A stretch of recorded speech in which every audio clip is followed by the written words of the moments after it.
You're listening to the NAMAD Sessions by Mia, live from the NAMAD Annual Membership Meeting 2025.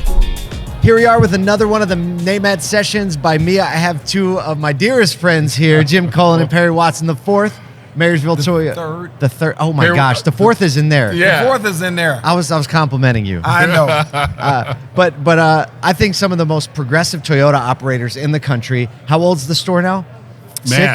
6 years? 7 years old. 7 years old. I Come remember on. when it was 1 year old. And you all, I think, have done something very special in the way you sell, in the way you built your company culture, and now you have enough evidence with a trade cycle or two that you're starting to get some momentum. So thanks for joining me and sharing a little bit today. Thank you. All right, so tell me, just for the people who may not be familiar, just give me a quick flyover overview of the store, your market, and maybe what makes the store a little bit different. Marysville Toyota, Marysville, Washington.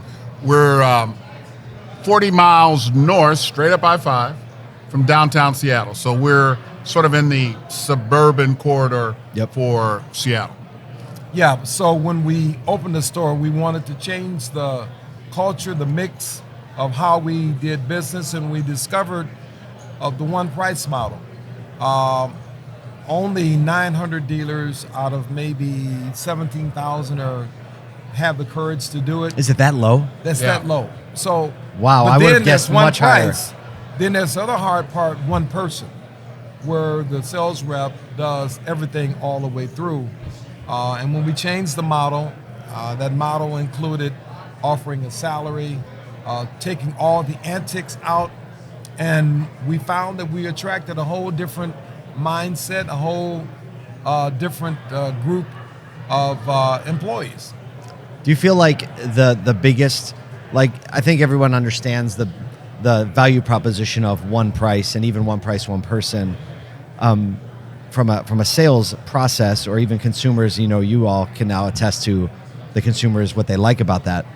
But do you feel like the biggest impact of that model is the way you've been able to recruit and retain talent? Would you say that's a bigger impact? If you look at our numbers, I think our retention is probably a little bit better than average.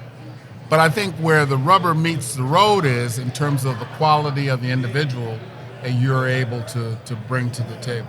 So when you're talking about somebody who is going to be making a salary, plus the bonuses, and those come through the financial products that they're able to sell, because that's a real part of the equation. Yes. So you need that higher quality of person to be able to take someone, because they're not just landing you on a car and turning you over to F&I. Right. They're walking through everything. They're walking through everything, starting from doing an adequate needs assessment, really trying to understand. And we get that feedback over and over again in our feedback system, where customers said, yeah, the experience was one price, but you cared more about finding me the car I wanted, because that happens during the needs assessment versus a car I need to sell. Mm-hmm. Would you agree with that, Perry? And so we're looking at our model as who we attracted, because we wanted people from outside of the industry, and we've done a fairly decent job of getting those people to be productive. And so we're still working with the model. The big benefit is market share, customer experience. We were voted last year in the Seattle Metro number 4 overall, with an independent firm came in. All dealerships. Oh, not number just 4. All dealerships. In customer satisfaction. It's a reputation company survey. And after 7 years, it doesn't matter what franchise, we popped up as the number 4 dealership in the entire Seattle Metro in terms of...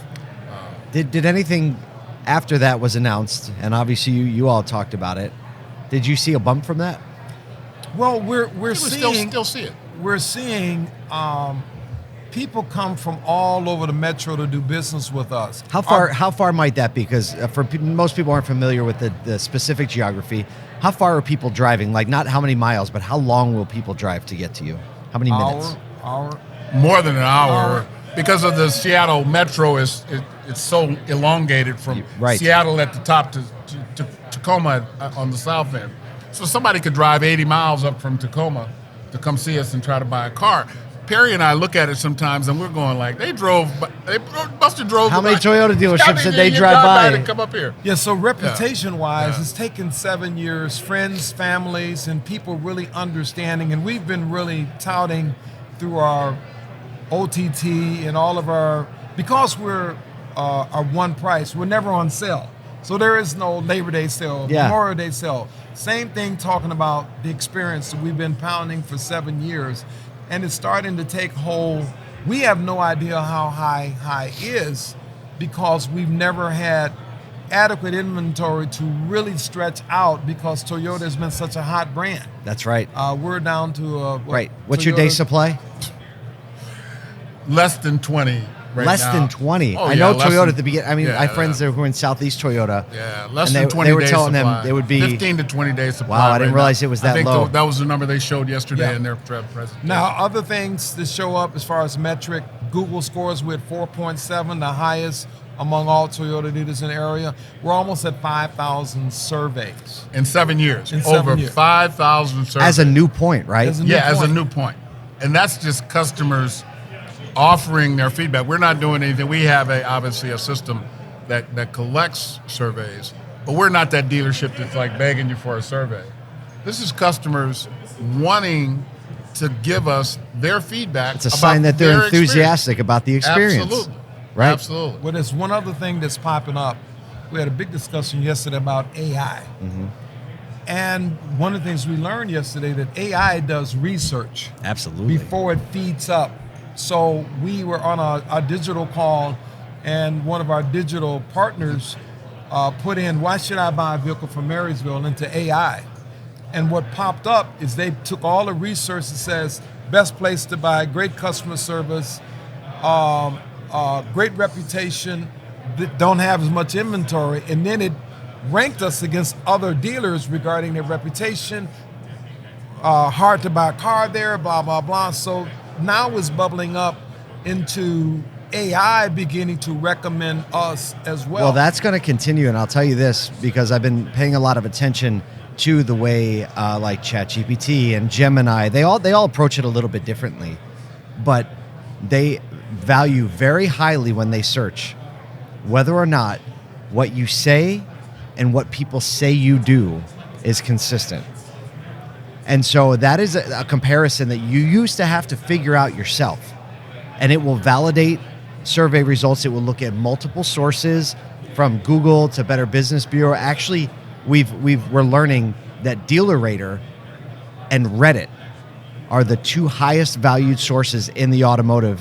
Wow. As far as DealerRater and Reddit. And you think about why that might be. DealerRater obviously has millions of reviews over many years, so it's just seen as a very reputable, long-standing source. And Reddit is valued because people will tell you what they really think, for better or for worse. So it's not a surprise to me to hear that when you're searching, car searching on GPT, that you all are going to show up more highly because you've been doing the actual work. What AI is doing is it's parsing the BS that we say from what the actual experience is. So I think you all are in one of the best positions to be in and should lean in even more to that. Reddit just showed up as one of the sources, so we're really into that. So I would engage in conversations there. Wow. yeah, And most dealers don't. But if you can go on some subreddits about Toyota or car buying in Seattle, and you have the reputation and the sales process to back it up, like some dealers are afraid to do that, and they should be because of the way they operate and treat people. But conversations around your brand on Reddit are going to drive more traffic to your store I through think AI searches. Your motto, love people more than you love cars. It holds up. That's really where we are. We love our people. The most important thing we're proud of is the culture in our dealership is such where we love our employees, they love us, and then the customers are feeling that. When they walk in, the number one thing they say, it says feels different. Yes. And we talk about the metaphysics of them feeling the positive energy because of the way we operate. It's a real thing. The hostility and all of the normal things you see we really are proud of what we're accomplishing. And one big thing this year was the first time that Marysville Toyota is the recipient of Toyota's President's Award. So we won that this year.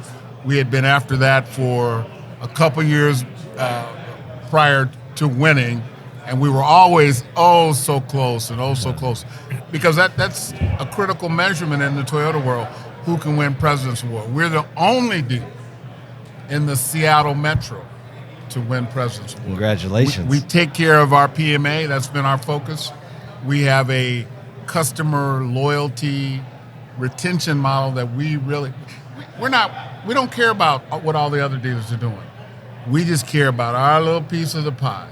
And if you live near us and you buy a Toyota, we're going to take real good care of you. And you're going to have a great experience. And you're going to have a lot of fun during the ownership cycle of that vehicle too. I love seeing how this has evolved over the last 7 years. And now with this technology coming onto the scene that none of us could have ever imagined, when you open the store, is now proving that loving people more than you love cars, making sure that when you take care of people and have that energy going, it actually translates through to technology and how people are going to shop in the future. Jim, Perry, thank you so much for always being generous with your time. You keep doing what you're doing. Keep doing what you're doing, man. We appreciate you. Can't stop it. Absolutely. All right.